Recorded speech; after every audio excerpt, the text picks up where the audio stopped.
In today's video, I'll show you how to create a modern opening where thin vertical lines scan across the screen and reveal your video in a clean, textile way. First, open your project in CapCut Mobile and make sure your video clip is placed at the very beginning of the timeline. This effect works best when it introduces the scene from the start. Tap on the video clip to select it. From the bottom toolbar, tap on Animation to open the animation options. Next, switch to the In tab. This section controls how your video appears at the start.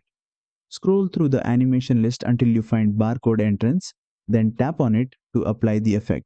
Once applied, barcode-like lines move across the screen, revealing the video underneath in a sleek and structured motion. Use the duration slider to control how fast the scan happens. Shorter duration makes the reveal quick and sharp. Longer duration slows it down for a smoother, more cinematic scan.